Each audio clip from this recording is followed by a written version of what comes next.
Well, good afternoon, everyone. Happy Tuesday. Hopefully, everyone is having a great day so far. It's Linda Jordan with the Linda Jordan Show of LRJ Coaching and Business Solutions. So, today we have a fabulous guest for you. Her name is Joanna Anderson, and she is part of my series of Powerhouse Women in Real Estate. Joanna is a successful entrepreneur in the field of real estate, and so you'll get to hear all that she has to share with us today. She's been investing in real estate since 2012, and at that time she decided that she needed to take charge of her own financial future. She has purchased, renovated, and sold many properties in the state of Virginia, North Carolina, and South Carolina.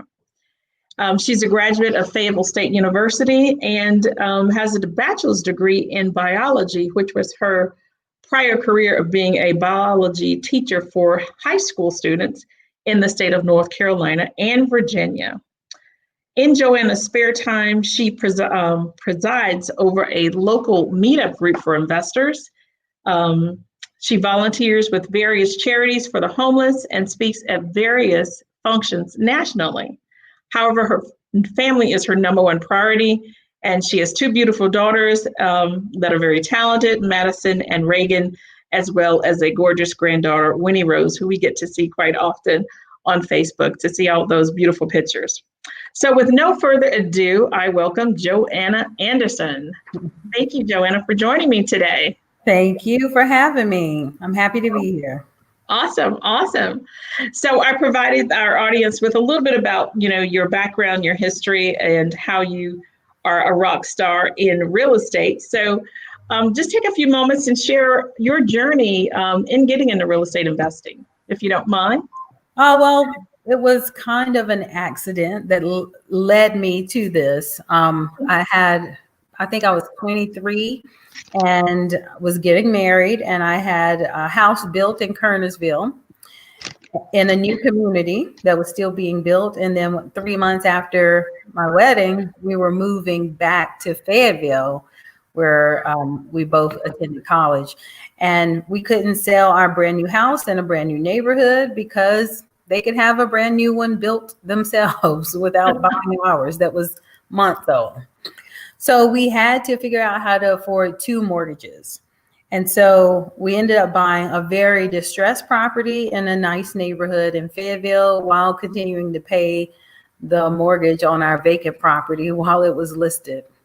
It stayed listed for 10 months before it sold. So we were paying two mortgages for 10 months, and the distressed property fixed it up. It was going to be a very long-term home for us. Mm-hmm.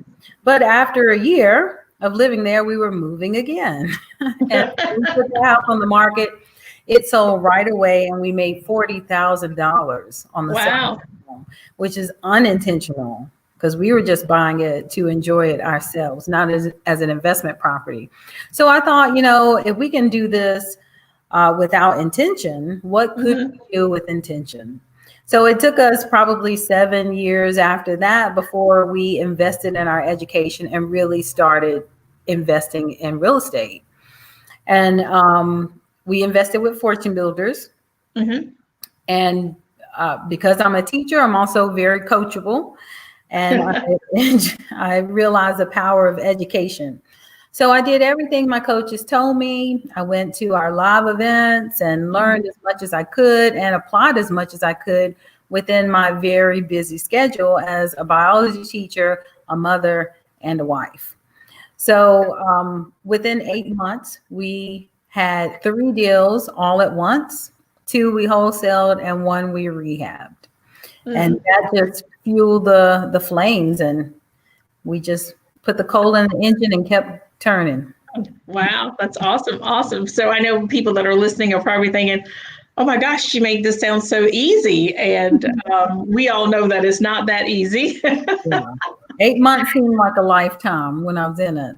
As I look back, 8 months was no time. I mean, I spent 4 years of college to try to get a job in my field, and there was no guarantee, but I spent 8 months in my education, and I'm a lifetime student. So I'm always learning new things from same people, different people, and Mm-hmm. really growing, stretching myself so that I can Right. do more and be more. Right. Yeah, absolutely. Absolutely. And that's so important because oftentimes people have a little challenge with stretching because it's uncomfortable. You're doing something that you really don't know or understand, but you know it's something that you need to do. So that's Mhm. really good. So I remember when I first met you, you were on stage and I was like, oh my gosh, biology teacher and she's rocking it with real estate. And how do I do that? And how do I become more like what Joanna has done? So I'm not where you are yet, but I'm getting close a little bit, I guess I would say. But We tell the all have audience, huh? I said we all have our path, and there's so many different ways to do real estate that, where I might be a rehabber, you might be doing commercial, you might Right. be building rentals. I do a lot of things, but there's so many different ways to even do the same thing. Yes, that is so very, very true. So for those that are listening that are thinking about, getting into real estate, what would you say would be your greatest takeaways or tips to share around someone who is just thinking about getting into the business? I would definitely say invest in your education. Investing in yourself is kind of nerve-wracking, but Yeah. we do it so easily and so often for other people. I mean, these people that we work these companies for, we're building their dream. Why not take Hmm. that same energy, same money, same time, and put it into your own dreams? So I definitely say invest in your education. There's a lot of money to earn out here in real estate. Hmm. There's a lot of money to lose as well. Right. So that education kind of mitigates the risk for sure. Right. And oftentimes what I do hear people say, when we talk about, education is so important, their first thing is, well, I don't have a lot of money to invest in these larger companies that, offer different programs. What advice would you share with them or give to them regarding, just doing some basic type of learning and educating yourself around real estate?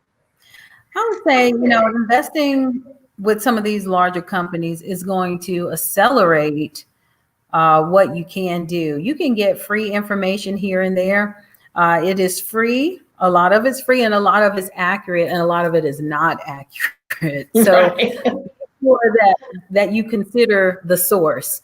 But going the free route, YouTubing, and so on, it's just it'll get you to a place. I don't know where that'll Right. be, Right. but slower, a lot slower than Right. investing in your education. Now, if you just don't have the money, and that is definitely the case for many people, then serve Mhm. someone that knows what you want to know, that's doing what you want to do, just for the opportunity to shadow and learn right alongside them.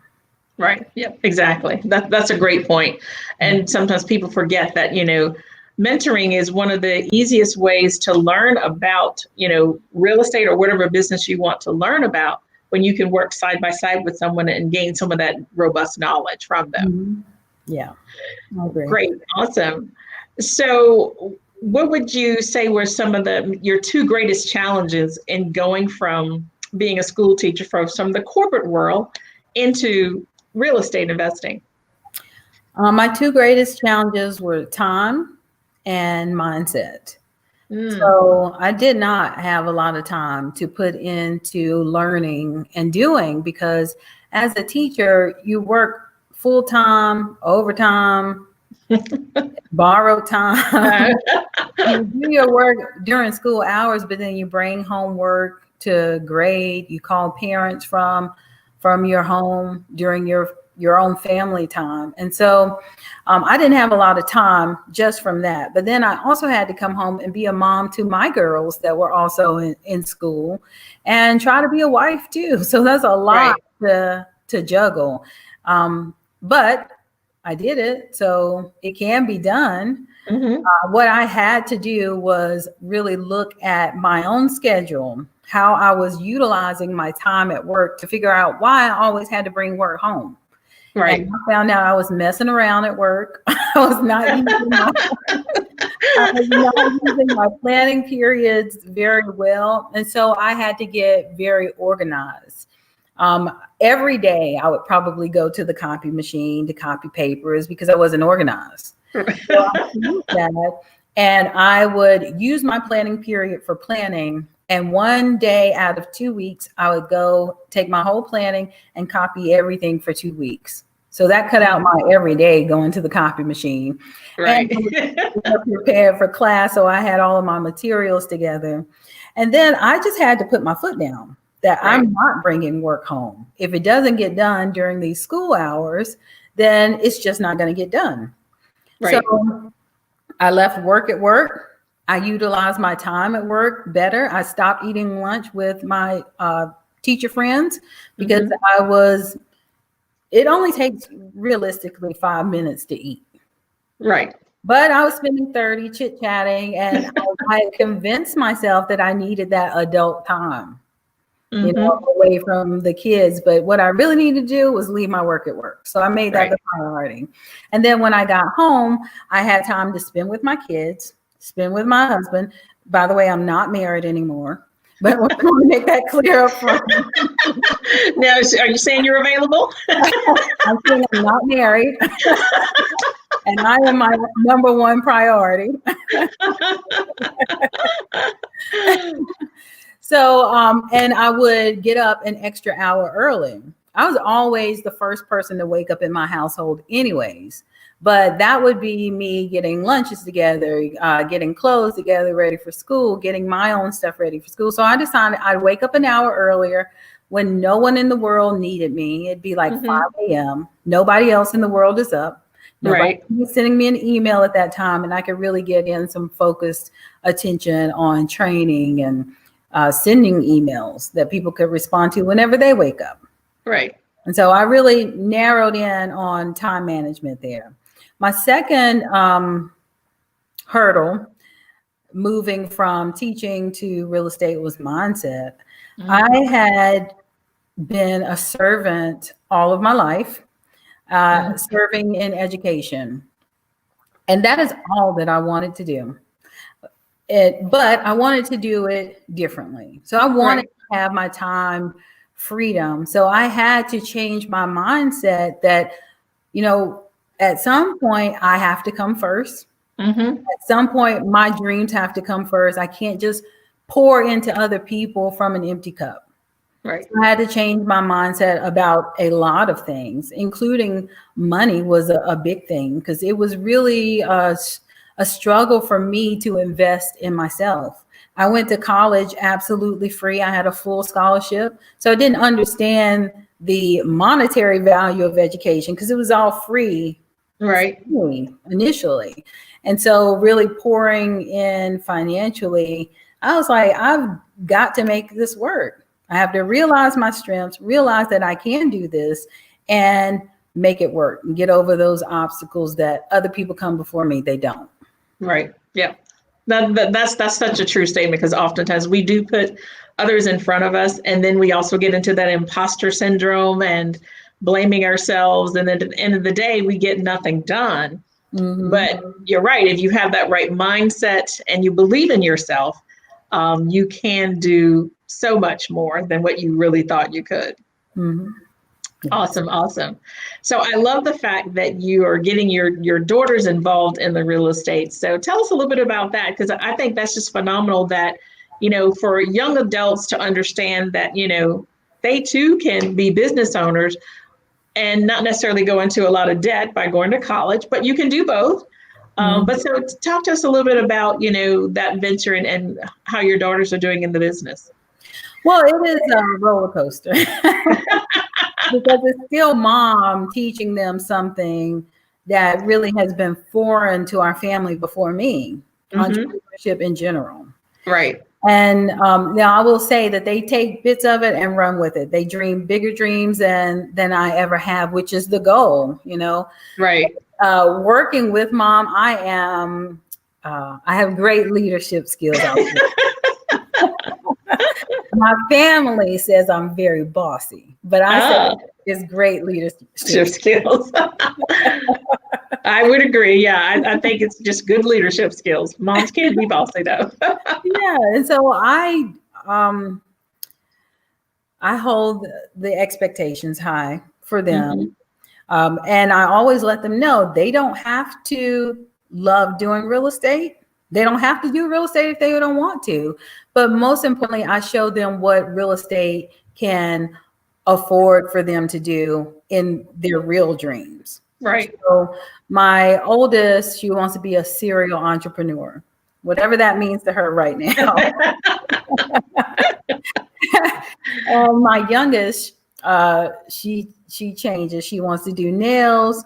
She wants to cosmetic stuff. Right. And I'm like, okay, well, that's fine. She said she doesn't want to go to college. She just wants to do nails. I was like, well, you got to go to school for that, and we can get you through that early before Right.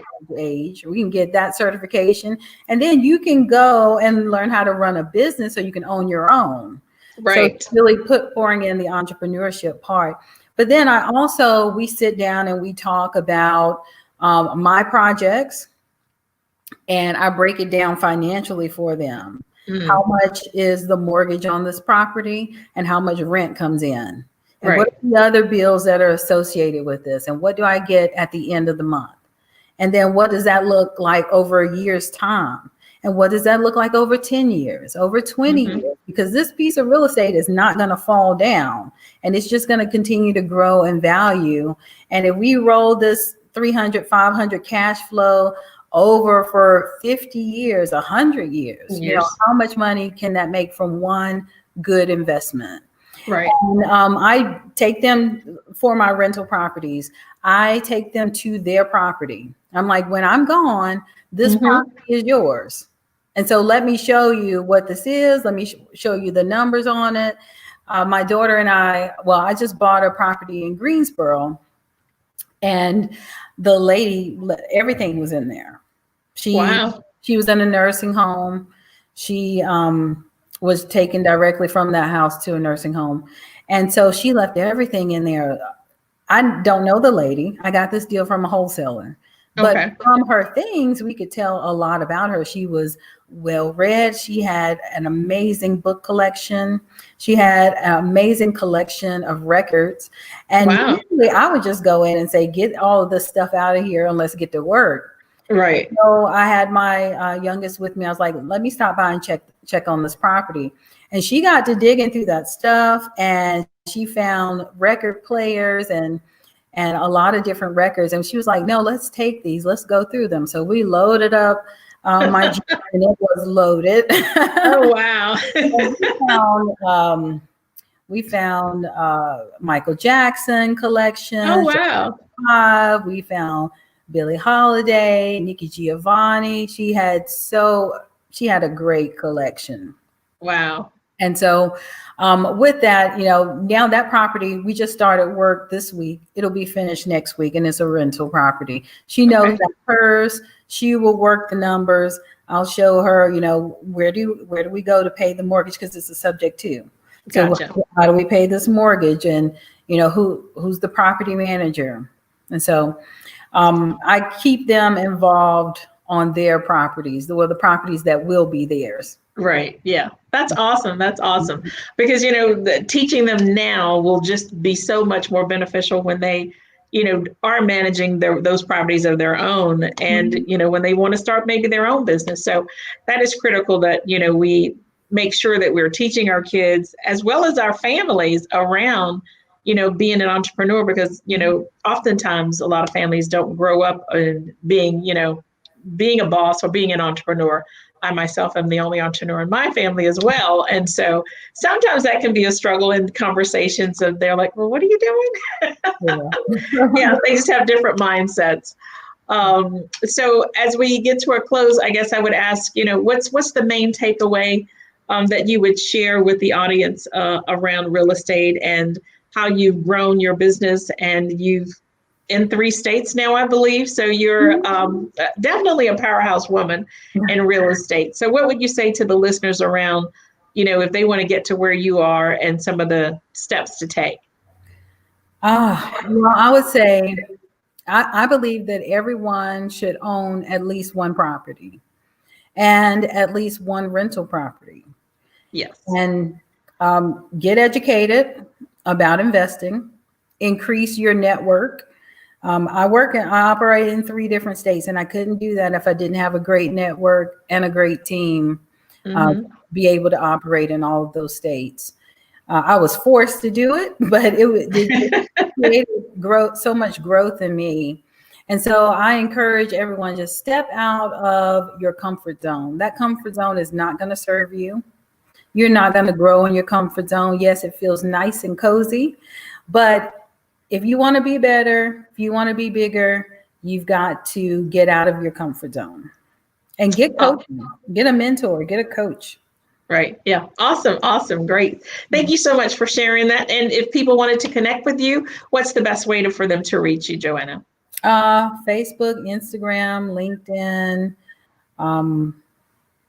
Yeah, those are mostly the places where I hang out, especially Facebook and Instagram. Okay, awesome, awesome.